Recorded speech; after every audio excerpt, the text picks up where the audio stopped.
Hi, everyone. Thank you so much for joining today's webinar for the Zero Electrocution Challenge. My name is Susanna, and I work for CARET, the agency that's supporting McElhatton Foundation for this challenge. This webinar is being recorded and will be available on the news and updates page of the challenge website later this week. We will also email it to those who have registered for the challenge. We've reserved most of our time over the next hour for your questions. And in just a moment, Jocelyn Horner-Kelly, the Executive Director of McElhatton Foundation, will welcome you and provide an overview of the challenge. I will then do a quick walkthrough of the challenge website with my CARET colleague Ethan Matthews.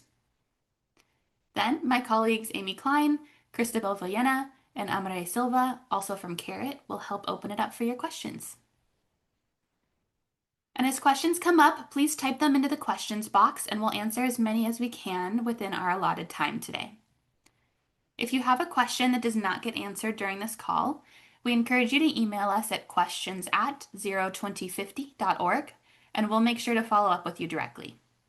And before we move on, here are some very important dates to keep in mind. The deadline to register for the Zero Electrocution Challenge is in a little over 1 month on Tuesday, September 1st, 2026, at 5 p.m. Eastern Time. Please note that you must register to submit an application. We're also planning a pre-application webinar that will take place after the registration deadline. More information and the sign-up link for that session will be shared with all registered applicants once the registration deadline passes. And if you have questions after today's session, you can always reach us at questions@02050.org. And now I'm pleased to turn things over to Jocelyn Horner-Kelly, Executive Director of McElhatton Foundation. Hello, everyone. Thank you so much for joining us today, and thank you for your interest in eliminating fatal electrocution on the job. Before we begin the Q&A, I just want to briefly introduce McElhatton Foundation and tell you a little bit more about why we've initiated this challenge and our commitment to ending electrocution on the job. McElhatton Foundation is a private family foundation located in Pittsburgh, Pennsylvania. And we were established in 2018 by members of the McElhatton family with a portion of the proceeds from the sale of Industrial Scientific Corporation. This is a company which our chairman, Kent McElhatton, founded with his father in 1985. Some of you may be familiar with Industrial Scientific. It's a company that makes gas monitoring instruments, and it has a vision to eliminate workplace fatalities by the year 2050. The McElhatton Foundation carries this vision forward through our largest funding area, ending death on the job. Our goal is to eliminate hazards that lead to occupational fatalities, not just to make people safer while they perform dangerous work.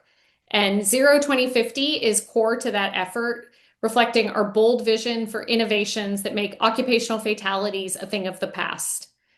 Just to give you a little bit more about Zero 2050, it's a recurring national prize series that the foundation runs that seeks to make big stakes investments in solutions that present promising pathways to fatality elimination in the workplace. Each prize cycle will feature a different hazard with a unique problem statement, and it invites individuals, teams, and partners from around the country to present their best ideas for investment. We also use each prize cycle as an opportunity to jumpstart a larger portfolio of grants and relationships to address the hazard, building an ecosystem of like-minded partners. So through the prize, we can better understand what innovations are out there and how they might fit into the foundation's efforts to end workplace deaths by 2050. So for our inaugural Zero 2050 effort, we selected electrocution as our target hazard for multiple reasons. Electrocution fatalities have remained stagnant over the last 2 decades, with between 94 and 142 deaths annually from 2011 to 2024. And while some years are better than others, there have been no significant and persistent decreases in that number, and no major innovations have been brought to market that present the possibility of ending fatal electrocution. Another reason we selected electrocution is that almost 50% of electrocutions that are fatal occur through contact with overhead power lines. So this gives innovators a clear use case around which to explore potential solutions. Electrical fatalities are also highly concentrated by sector, so we see the overwhelming majority of deaths occurring in the construction industry, again presenting a sector approach and a use case that innovators can think through.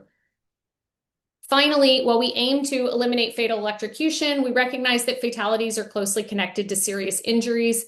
And serious injuries caused by electrical contact, they're very grave. They often have lifelong consequences for workers, and they too have remained stubbornly high. Between 2023 and 2024, over 5,000 workers experienced non-fatal electrical injuries, and this represented a 59% jump from the prior 2 years.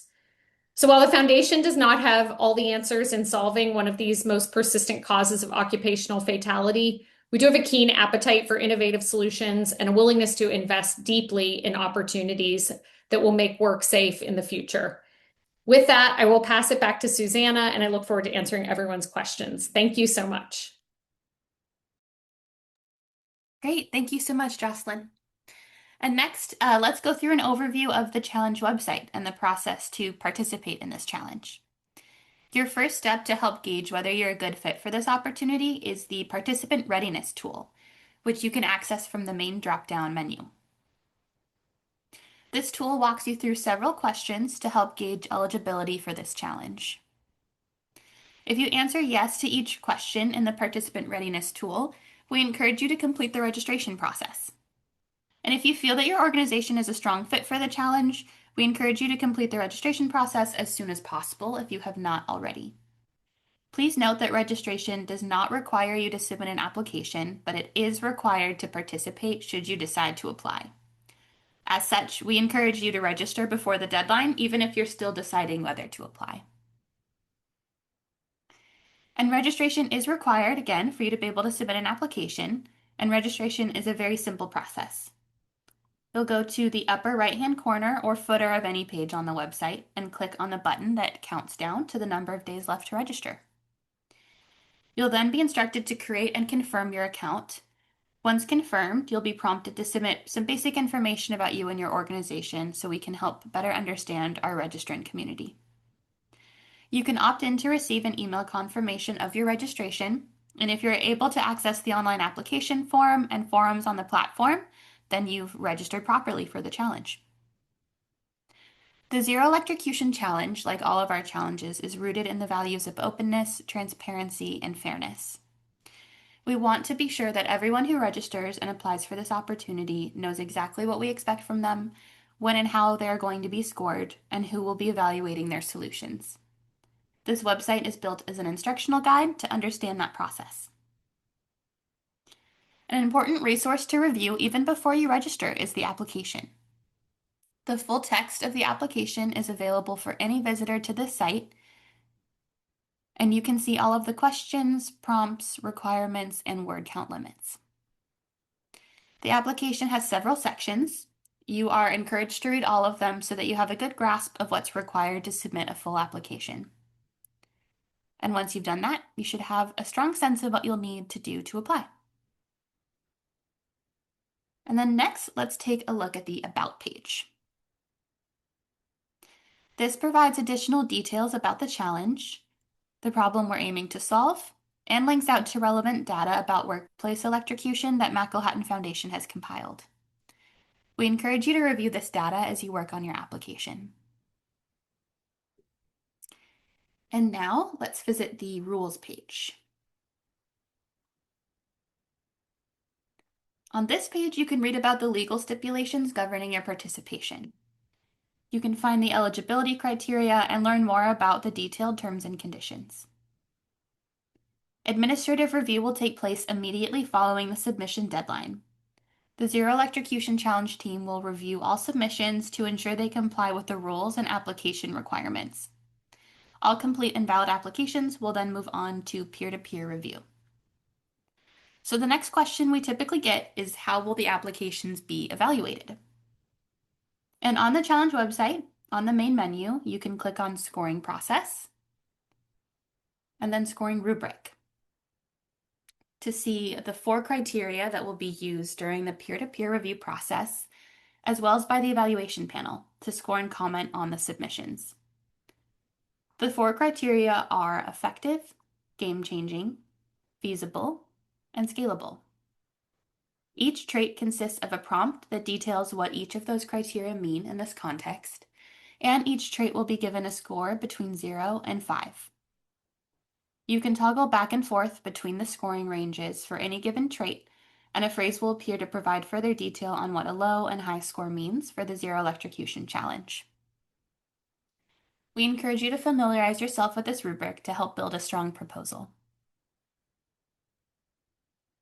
And then this brings us to the actual scoring process. Administrative review will take place immediately following the submission deadline. The Zero Electrocution Challenge team will review all submissions to ensure they comply with the rules and application requirements, and all complete and valid applications will move on to peer-to-peer review, which is a required component of the Zero Electrocution Challenge. Please do consider this as you solidify plans to apply. Peer review will take place over a few weeks from late October through mid-November 2026. During this time, each lead organization will be required to review and provide scores and comments on 5 other applications using the scoring rubric we just went over. Your review will happen on the same platform you're using to submit your application. And once peer-to-peer review is complete, a selection of top scoring submissions will move into the evaluation panel review. We invite you to check out this evaluation page on the website, and then you can click on Meet Our Judges to learn more about our confirmed expert reviewers at this time. The evaluation panel is comprised of individuals with various backgrounds and expertise related to workplace electrocution. Peer reviewers and the evaluation panel will use the scoring rubric to provide scores and valuable feedback on their assigned submissions, and all scores will be statistically normalized to ensure fairness. In addition to numeric scores, reviewers are required to provide comments to justify each score and note their overall impression of each application. A selection of top scoring applications will move forward to the evaluation panel, and those applicants will receive an additional set of anonymized and normalized scores and comments from those judges. We often find that this feedback is one of the most important aspects of participating in challenges, and that even if you're not selected as a winner, you walk away with valuable feedback that you can then use to refine your proposal and seek other funding or expanded support. And then, informed by the resulting rank order of applications after evaluation panel review, up to 5 finalists will be selected for site visits from January through March 2027. Once site visits have concluded, the selection committee will recommend up to 2 winners who will each receive $1 million. And then next, let's go over another common question we receive. How do we ensure the process is fair? And to address this question, we have a webpage dedicated specifically to explaining how we normalize scores. And I mentioned every valid application will first be scored by 5 fellow applicants. Then each application that moves on to the evaluation panel will also be reviewed by 5 total judges. This means that not every applicant and not every judge will look at every application. We make sure you're not disadvantaged if, by chance, you were assigned to a hard grader and another applicant was reviewed by someone who tended to be a little more lenient. In brief, all scores are rescaled and normalized. And then if you go to the menu and click scoring process and then click on fairness, you can read more about how this works. And next, we have a timeline page that details each phase of the challenge. Again, registration is required and must be completed by 5 p.m. Eastern Time on Tuesday, September 1st, 2026, for you to be able to submit an application.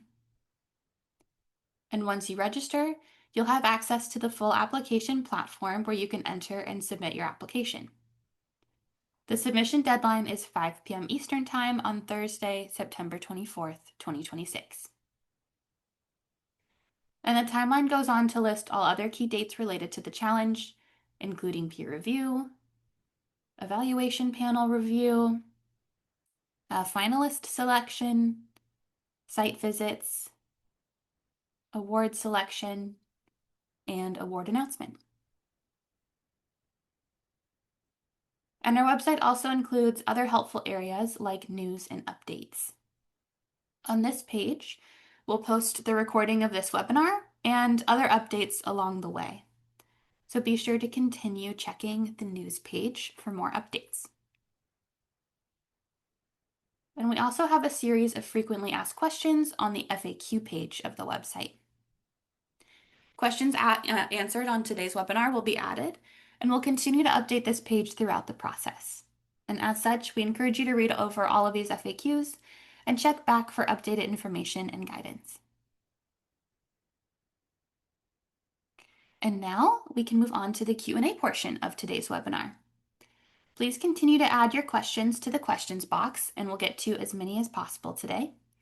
If you have questions after today's session or any technical requests, please email us at questions@02050.org. And please note that to ensure fairness, we're not able to provide guidance specific to your proposed solution. And okay, let's get started. I'll hand it to Amy and Christabel to take it from here. Thanks, Susanna. Let's start with general questions we've received about the challenge. Question number 1, what can I win?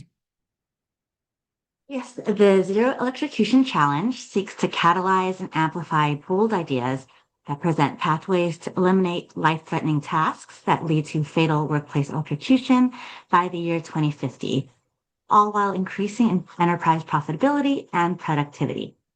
So up to 2 winners will each be awarded up to $1 million. Next question, how can I ask questions or get help with accessibility? You can email us at questions@02050.org with any challenge-related questions, requests for help with accessibility and special accommodations, and for technical support. How do I sign up to receive challenge correspondence like deadline reminders and application status updates? Yes, so once you have registered and throughout the challenge, we will send important notifications to the email address that's associated with your account, as well as to the primary and secondary contacts that you've listed on your registration form. So there are 3 important steps you can take to make sure these messages are received promptly. Please do add questions@02050.org to your contacts. You can also whitelist our email address, and there are instructions about how to add to your whitelist in the FAQ section labeled About the Challenge on the challenge website. And then you can update your registration form right away if any of your contacts change. So once you've logged into the platform, you can click on Submissions on the top right and select Registration Form to update the information there. And if you need to make a change after the application window is closed, please email us and we will assist you. Now let's move on to questions about eligibility. Who can participate? The Zero Electrocution Challenge welcomes nonprofits and for-profits from a wide range of sectors to submit their proposed solutions to help eliminate life-threatening tasks that lead to fatal workplace electrocution by the year 2050. To participate, each applicant must identify a lead organization who will assume responsibility for the receipt and management of any award and register by 5:00 p.m. Eastern Time on Tuesday, September 1st, 2026. We encourage you to take our readiness quiz if you haven't yet to help gauge your fit and eligibility for this challenge, and review the rules on the challenge website for the complete information about eligibility requirements. Next question, can I collaborate with any other organizations? So yes, to implement the project, eligible lead organizations are welcome to collaborate with nonprofit organizations, companies, foundations, schools, colleges and universities, government agencies, individuals, and other entities, either US-based or non-US based. So organizations proposing to work together may be asked to demonstrate through a fully executed Memorandum of Understanding, or MOU, or other similar agreement executed by all parties, and that all parties have agreed that a single eligible entity will serve as the winner and will have direction, control, and supervision of the proposed project and management of all award funds, and be responsible for all reporting requirements. So please note, while MOUs will not be collected in the application, MOUs may be requested from teams that are selected as finalists. Next question, what types of projects are you looking for and what project stages are eligible? The Zero Electrocution Challenge invites proposals for innovative solutions that present pathways to eliminate fatal electrocution on the job, that advance enterprise productivity and profitability, and meet the 4 criteria outlined in the scoring rubric, which are effective, game-changing, feasible, and scalable. We encourage solutions at any stage to apply, including those in the research and ideation stage. And then the scoring rubric does consider evidence of effectiveness and feasibility, regardless of stage.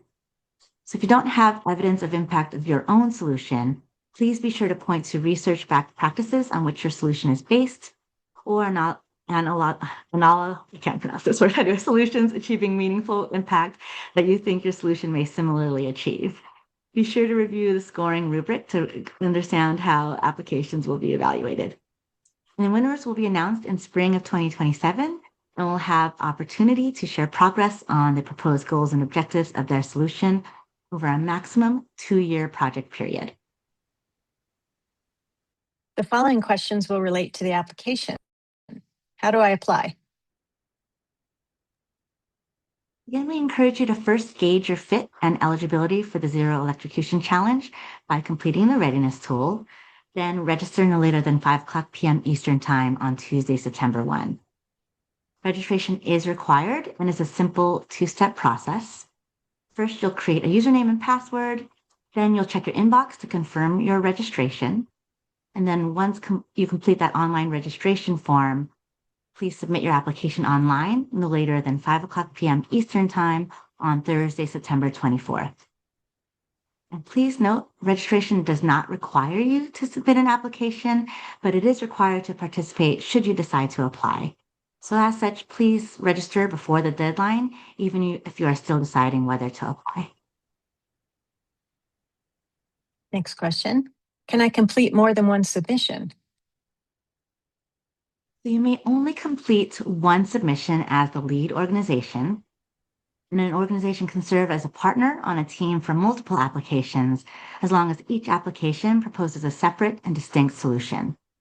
This means that each project can only be submitted once, and we leave it up to each team to designate their eligible lead organization. Regional or location-specific branches of larger organizations, as well as departments, schools, and nonprofits within or based in a college or university, those can each register and submit separately as the lead organization on one application. So participants may list both the parent organization and the specific applicant or project in the lead organization field on the registration form. And this can look like, college or department with the parent organization in parentheses, or the parent organization - project name. So for the situations I just mentioned, please note that the proposed projects must be separate and distinct. There should be no overlap in team members. And the intent of this policy is to ensure that any team is concentrating their best effort into a single application. We encourage teams to select a single project that best represents your organization's ability to deliver a solution that meets the scoring criteria. And again, review the rules on the website for more information. For the application, is the video required? And how do I upload my video to YouTube? Yes, each application must include a brief video of no more than 90 seconds that showcases your project. And this does not need to be a professionally produced video. A video shot on your smartphone is acceptable. And then the quality of your video will not impact the outcome of your proposal. So under the FAQ, we have a section labeled Application that has instructions for recording and uploading your video on YouTube. And for more information about video guidelines, review the application page. And please note that you may set the privacy settings on your video to public or unlisted, but do not set them to private. And when the setting is unlisted, only those with the URL, such as the 2050 team, evaluation panel members, and the selection committee, will be able to access and view the video. And if you need technical support, you can always email us at questions@02050.org. Next question. Is it possible to edit the registration form once it's been submitted?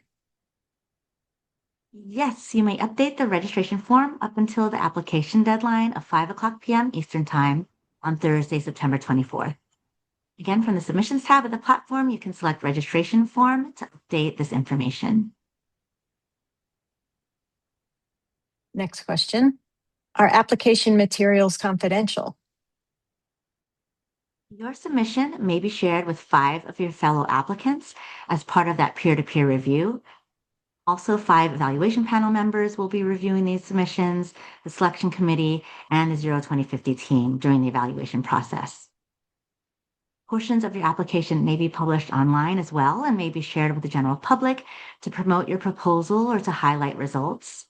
And those portions may include, but are not limited to, the lead organization name, the website, solution title, solution statement, executive summary, video pitch, and solution description. Next question. Where can I learn more about workplace electrocution as I develop my proposal? Yes, the Manhattan Foundation has compiled data about fatal workplace electrocution. We encourage participants to review these resources as you prepare your application. And these resources are linked on the About page and on the FAQ under the Application section. Let's move on to questions about evaluation and selection. How will my submissions be assessed? Yes, so once the submission deadline passes, the 2050 team will perform an administrative review to confirm each submission meets the rules and submission requirements before advancing to peer-to-peer review. Peer-to-peer review is required for all applicants to complete from late October to mid-November, and this is to remain eligible for the prize. Peer review will result in a rank order of all valid submissions. And then applications that advance to peer review will be scored by 5 fellow applicants.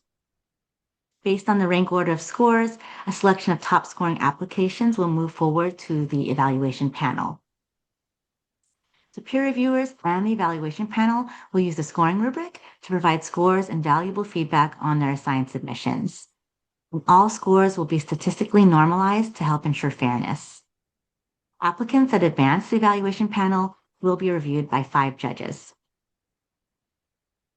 So all valid applications that proceed to peer review, as well as the selection of applications that proceed to evaluation panel review, will receive anonymized and normalized scores and feedback from the reviewers that were assigned to their submission.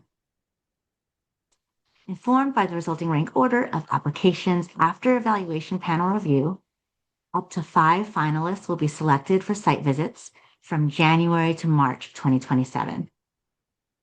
Following those site visits, the 2050 team will select finalist applications for consideration by the selection committee.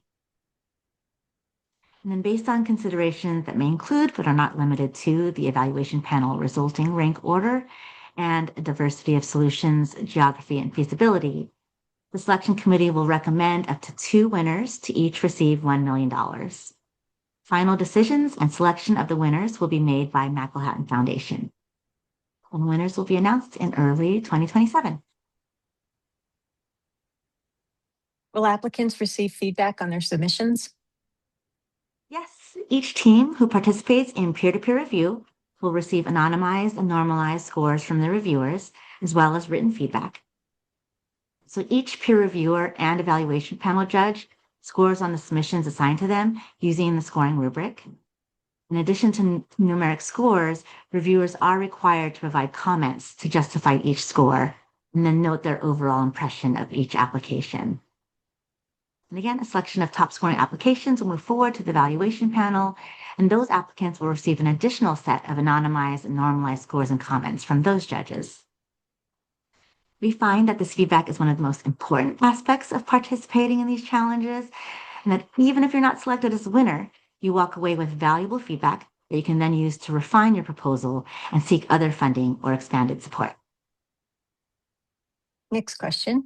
How can we use the Zero Electrocution Challenge Award?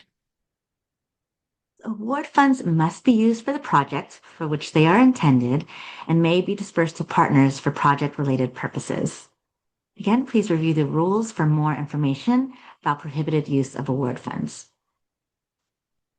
What are the next steps if I'm selected as a winner?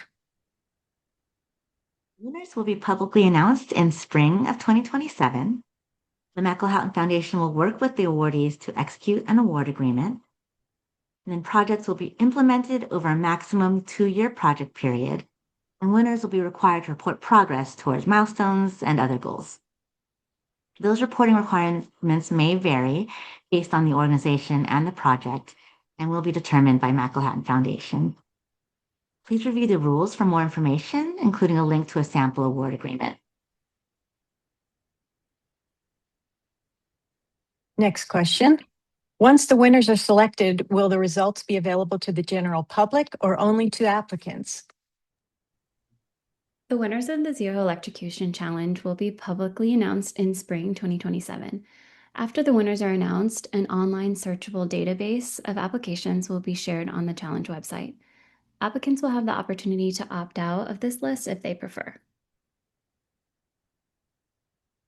Does the product have to be introduced with a specific period of time to be eligible? Not necessarily. This is dependent on the nature of the solution. We are looking for solutions that are feasible, but will support opportunities that present pathways, which does not mean that they have an exact date planned to go to market. Please note that the winners will be publicly announced in spring 2027. McElhatton Foundation will work with the awardees to execute the award agreement. Following the execution of the award agreement, the project will be implemented over a maximum of a 2-year project period. Next question. Will be just one moment. A few more are coming in.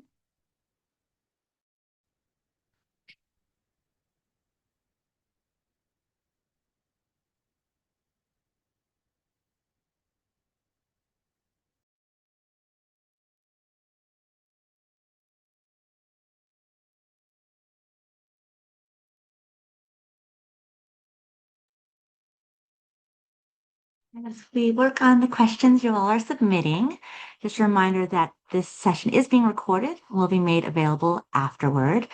We will post it to news on the challenge website. We'll post it to forums on the platform as well for those of you who are registered, and it will also be emailed out to all of the registrants.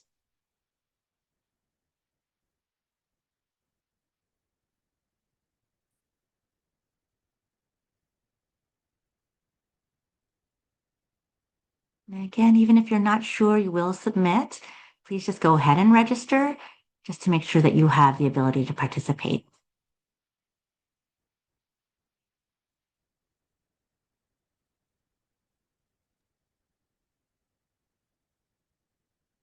Next question. Does the team be a company that is already established, or can it just be a few individuals working on creating a new innovative project for this challenge? Organizations of any size are welcome to participate as long as they are based in the United States. Please note that individuals are not eligible to serve as a lead organization. However, individuals are welcome to serve as partners on an application. There are a wide range of eligible lead organization types, including fiscally sponsored nonprofit organizations. We encourage you to review the rules to learn more about eligible lead organizations and explore partnership opportunities if you're not eligible to serve as a lead, as there are several ways to still collaborate on an application.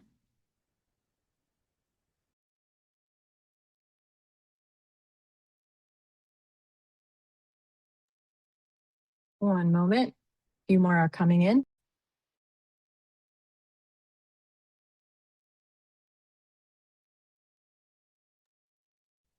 And as we work on addressing these questions, just a reminder, if you have any questions that come up after today's webinar, we're always happy to respond to them directly if you send us an email to questions@02050.org. And our email address is on the website as well. We're always happy to answer your questions, including any technical questions that come up as you begin to submit your registration and application forms. Next question. Is there a requirement or preference for hardware versus software type of solution?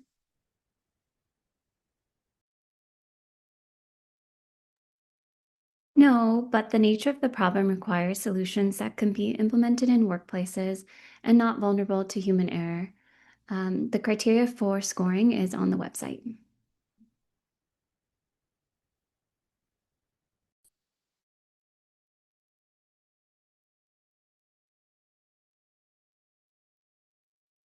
One moment.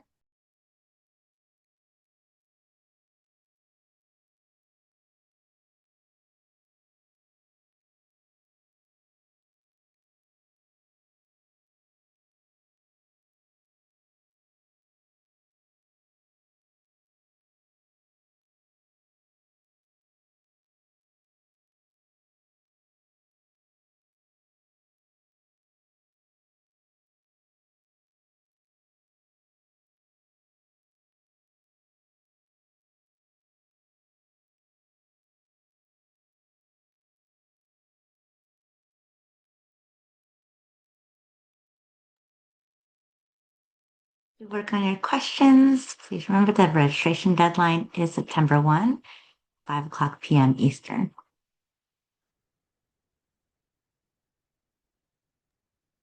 Next question.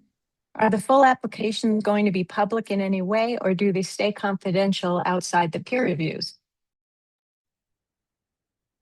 Your submissions may be shared with 5 of your fellow applicants as part of the peer-to-peer review, as well as 5 evaluation panel members and the selection committee, as well as the Zero 2050 team during the evaluation process.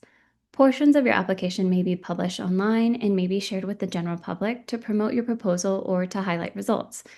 These portions may include, but are not limited to, lead organization website, solution title, solution statement, executive summary, your video pitch, and solution description.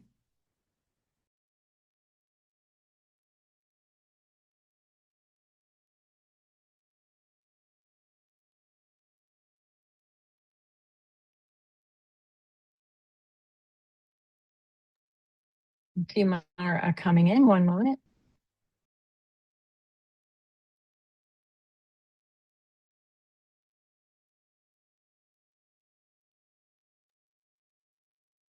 And as a reminder, if you haven't done so already, please be sure to register no later than 5 p.m. Eastern Time on Tuesday, September 1st, 2026. Even if you haven't yet decided if you'll apply, this way you're registered and you'll have the opportunity to apply should you decide to later on. Again, registration is required in order to submit an application. Next question. Would a research-focused proposal that emphasizes scientific innovation while also delivering practical solutions at approximately TRL 5-6 be considered appropriate for this funding opportunity? To ensure fairness for all participants, we're not able to provide guidance specific to your proposed solution, but research-focused proposals that deliver practical solutions at technology readiness level 5 to 6 would be appropriate. We encourage you to review the scoring rubric to understand how we defined a strong application.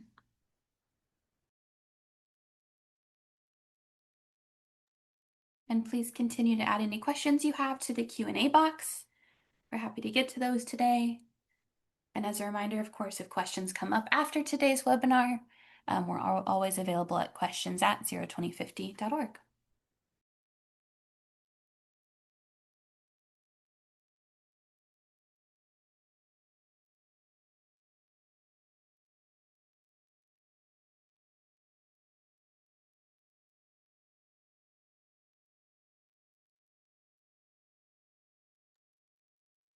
And while we give it a few more minutes for questions to come in, as a reminder, this webinar is being recorded and the recording will be available afterwards on the news and updates page of the website, as well as forums on the platform. So you can always take a look and reference this if you have any questions after today.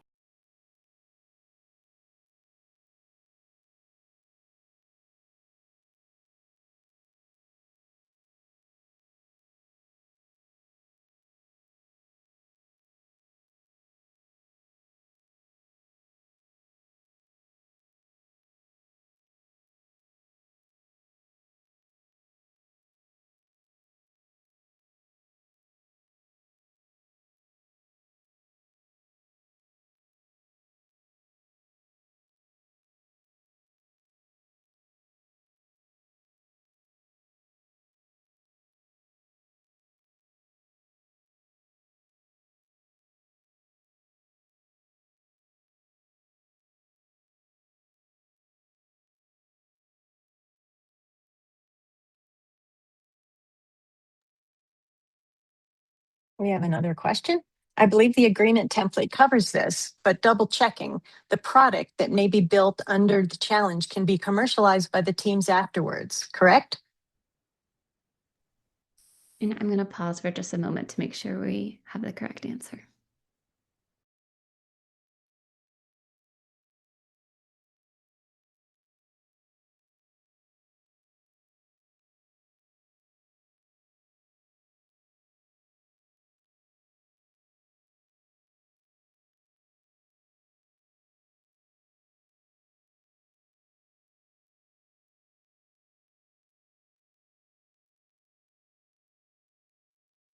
I'll repeat the question. I believe the agreement template covers this, but double checking the product that may be built under the challenge can be commercialized by the teams afterwards, correct?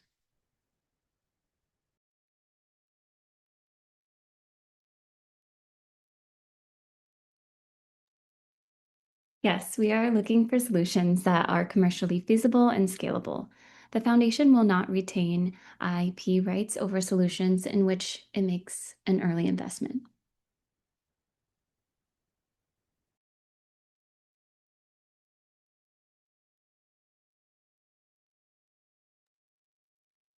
We'll give it another minute or two, so if people have more questions, again, feel free to add them to the Q&A box.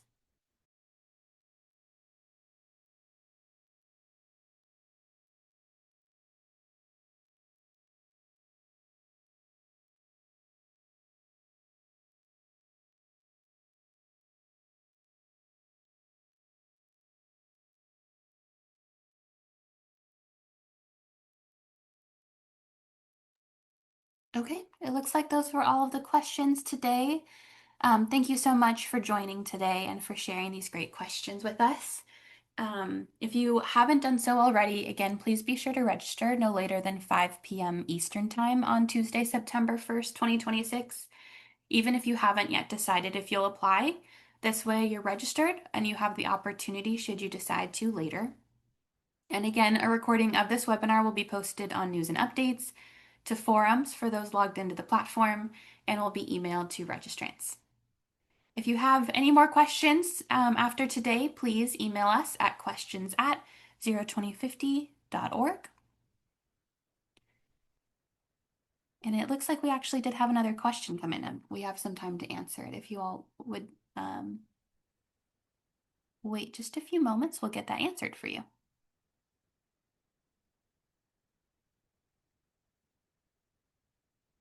And again, if you have any technical questions as you start working on the application form, we're also happy to help out. Just email us again at questions@02050.org.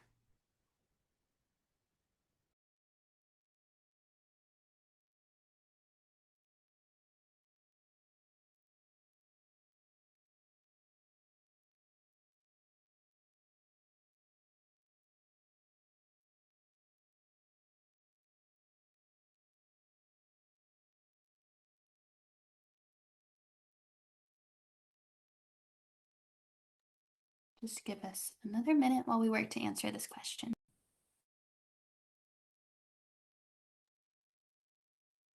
Okay.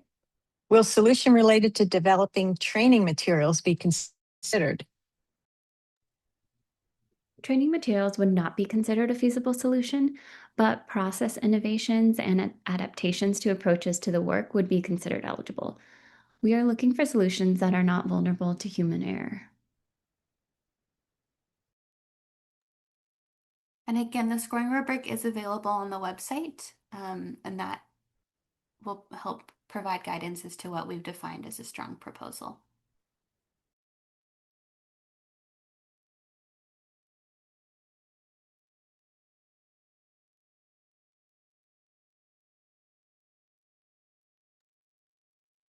Okay, looks like there are no more questions. Thank you so much again for all your questions today, and thank you for spending an hour with us on a busy Monday. We look forward to your participation in the Zero Electrocution Challenge.